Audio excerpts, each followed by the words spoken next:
Hi guys, so this is the video tutorial on how to make the cocoa bombs. I did a lot of this filming in my kitchen, so that's where we're going to be. So I will start out with what's in your kit, and then we'll go ahead and just get into the whole process. So let's get to it. Okay, so what's in your kit? I gave you a mold that has 2 halves to make your cocoa bomb. You have a packet of cocoa mix with some marshmallows. You also have 60% cocoa bar. 60% is the lowest amount that you should probably go with cocoa. Anything lower or milk chocolate doesn't really set up as well. And then we also gave you mint if you wanted to crush this mint up and mix it in with your cocoa. So some of the other things that you can use, I have a friend who doesn't like chocolate, so you can do caramels, and then I'm going to make some white chocolate just for that person. Another thing you can put in there, these are buttermint, so this is a mint that's soft. And then you can also add more marshmallows if you like. I love marshmallows in my cocoa. And then because I also like coffee, I might try some with some coffee extract. You can also do something like putting a little bit of cinnamon in there. You can also try like a little teeny tiny scoop of peanut butter if you like Reese's peanut butter cups. Okay, so the first thing you're going to do is you're going to make a double boiler. So basically all a double boiler is you have one bowl or pot that has boiling water, and then you have another one inside the water that you're going to melt your chocolate in. And then we will show that you a little bit more when it actually comes time to start cooking this down. So I'm going to put this on my stove. And the first thing you're going to want to do is get out a cutting board and a good sharp knife. Cut the chocolate up into small bits. It'll make this go a lot faster for you. So I'm going to pause the video, get my cutting board and a knife, and we'll go through that process. Okay, so I'm just going to take just a simple knife, and I'm just going to cut this up into little bits. This is probably going to fly everywhere, so this might end up getting a little messy, but that's all right.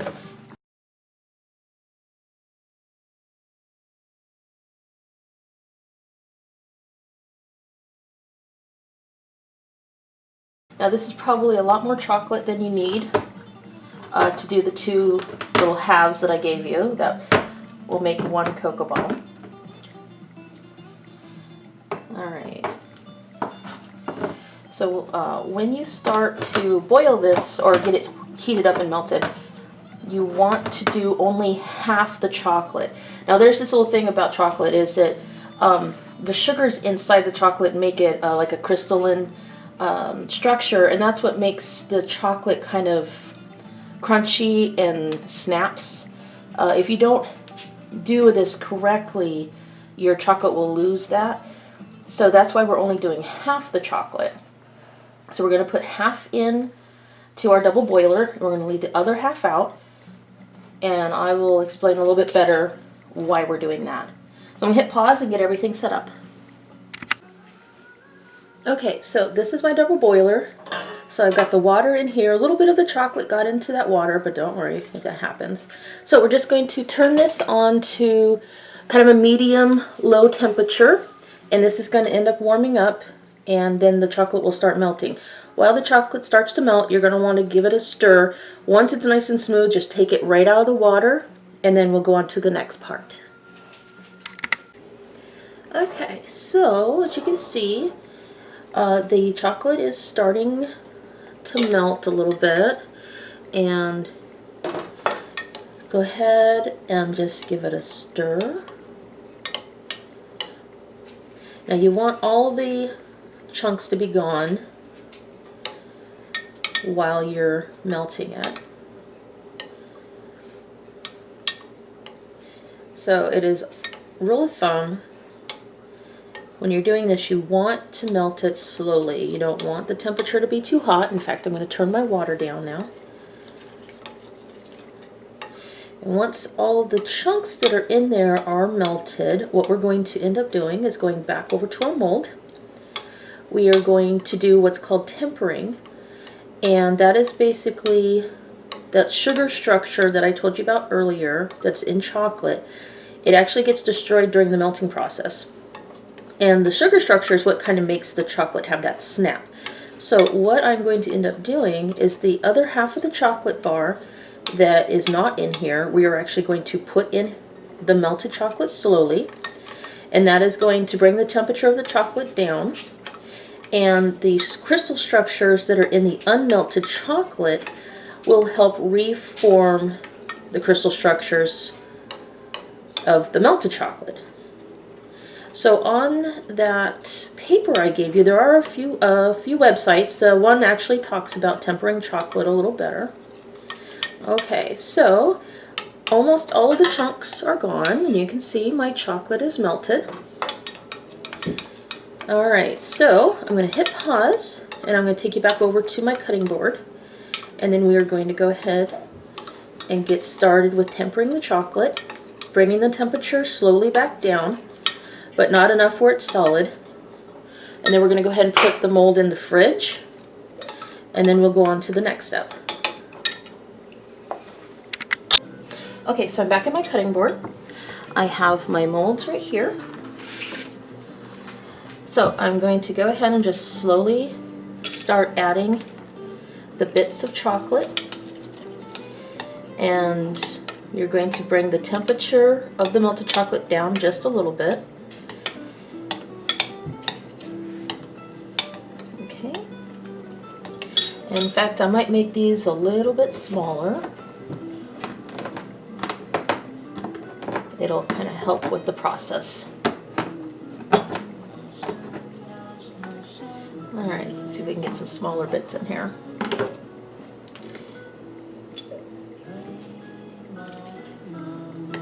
And then just stir.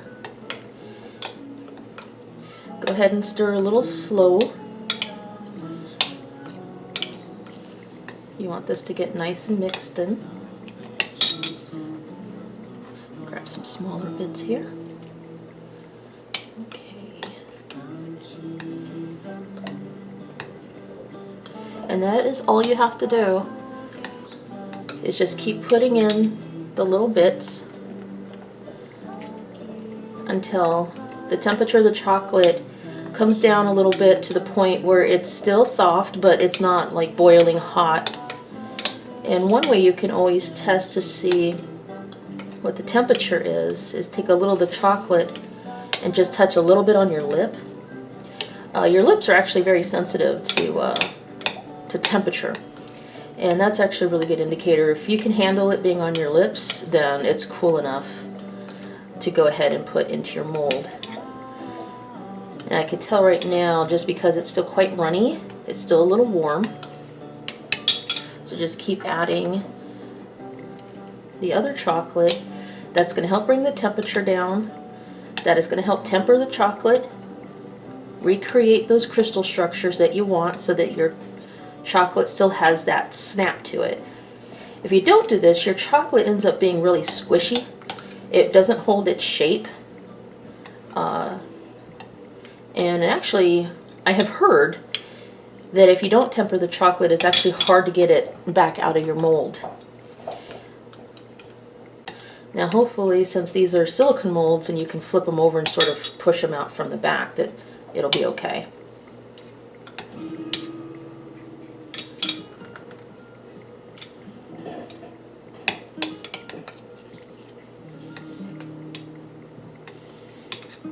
Also, another way to help cool the chocolate down is, expose as much of it you can to cold air, or just, room temperature air, really. Okay, and you can tell that it's getting a little thicker.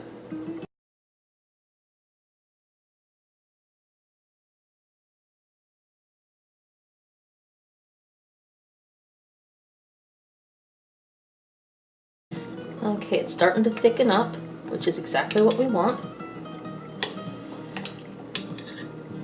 So you want it to the point where it's still melty enough that you can put it into your mold, but cool enough so that when you press it up against the sides of your mold, it doesn't all run back down.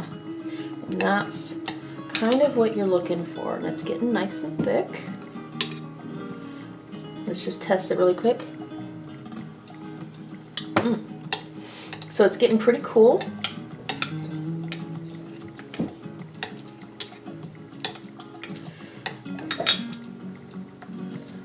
get some of the smaller bits of chocolate back in here. It's getting to the point where it's cool enough where it probably isn't going to melt a whole bunch more of this. So.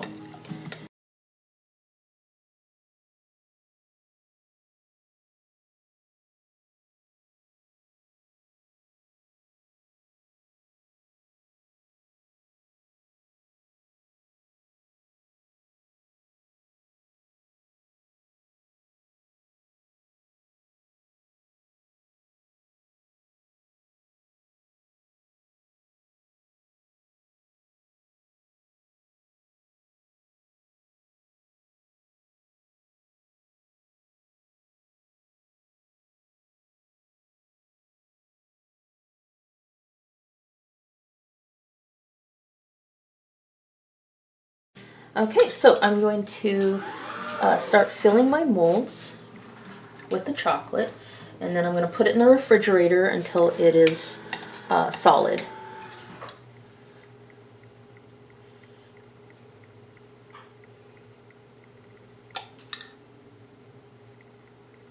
Don't know how many of these will fill, but we'll see.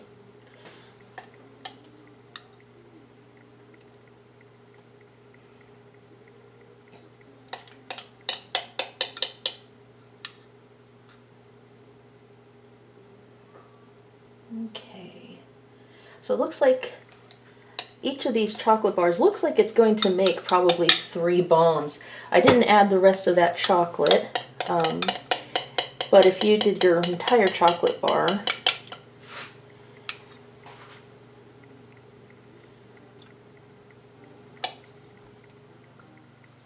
just going to get as much of this in here as I can.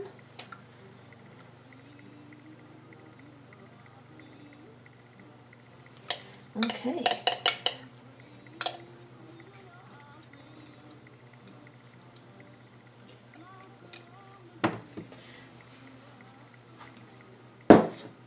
Alrighty, so what I'm going to end up doing is just taking the flat of my spoon and pushing the chocolate up on the sides of the mold, all the way up to the top.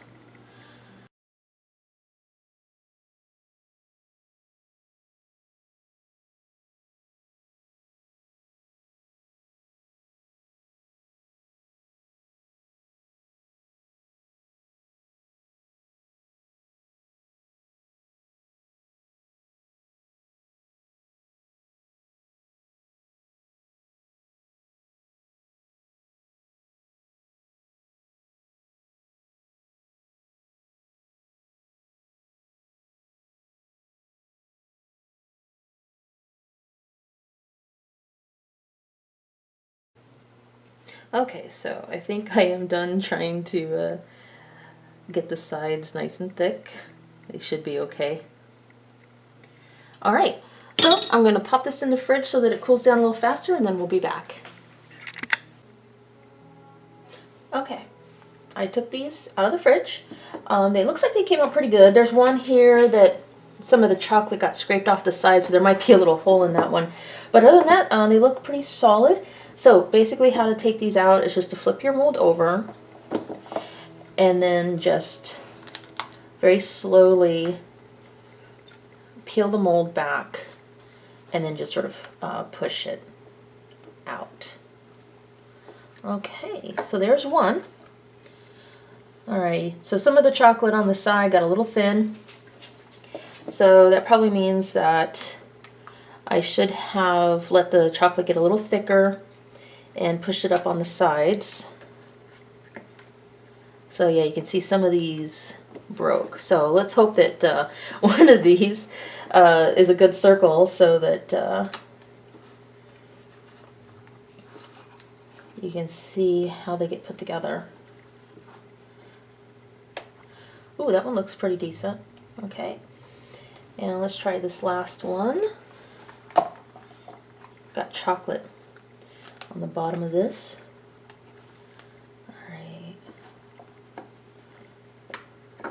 Okay, so there we got our chocolates out, and you can see some of the chocolate stuck, but it's a good way to see if it got tempered, and it's if it snaps.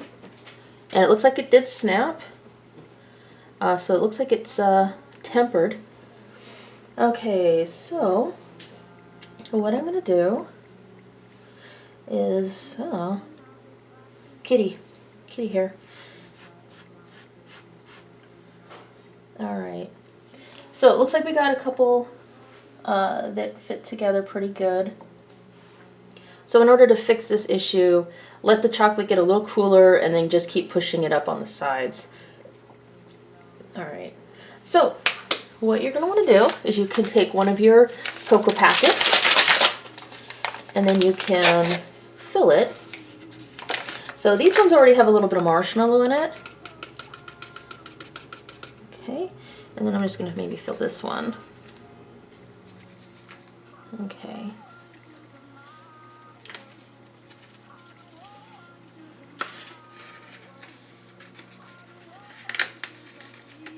All right. So the next thing is if you want to add your flavors. So if you want to have a little bit of mint, you can add butter mints. So I'm just going to cut these up just a little bit.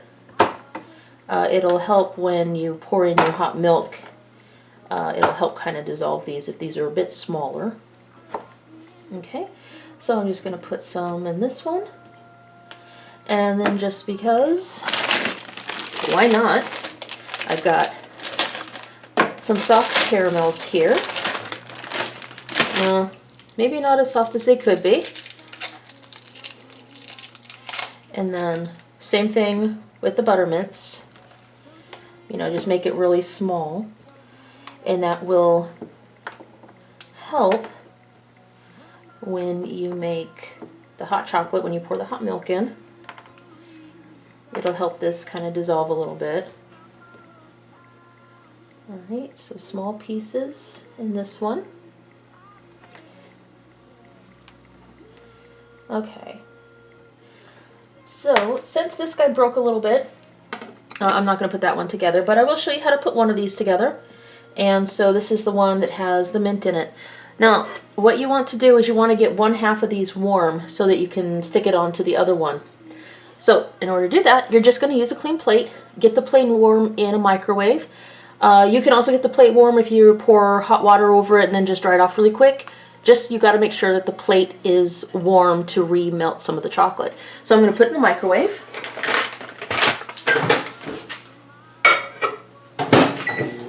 For like a minute or so. And I like my chocolate to have marshmallows. So I'm going to grab a couple more marshmallows and put it in this one. Just because I can. I can't wait to try this. This is going to be awesome. Alright, so we got to wait for that to finish. Alright, so I got the plate out of the microwave. It is warm. So what you're going to want to do is take the empty half, set it on your plate, and you can see it's melting it. And then you just want to quickly set it on top of this one. Okay. And there is a completed cocoa bomb. Now you can also take some of this melted chocolate that's on the plate if you wanted to and put it back on there. Now you can see that there is a seam. You know, these aren't professionally made. I am obviously not a professional chocolatier, but there is your cocoa bomb. And once this is melted and resealed, you know, you can wrap them up, give them as a gift, or do what I'm about to do and just heat up some milk, put it into a coffee mug, and drink it. So that's what I'm going to do now. I would love to try this, and let's see what happens.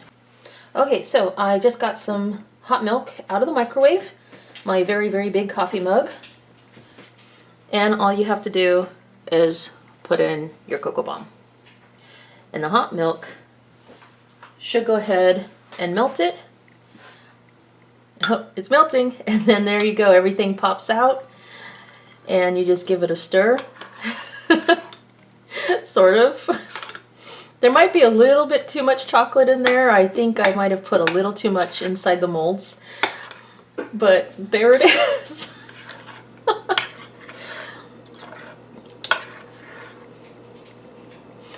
Okay, So, side note, that might have been a little bit too much chocolate in each of these molds. I think we probably could have gone with a little less chocolate.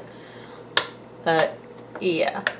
Well, there you have it. There is a chocolate mold I put in the hot milk, and it popped open, and it looks like it's made some pretty decent hot chocolate. Alright, let's give this a try. I know it's going to be messy.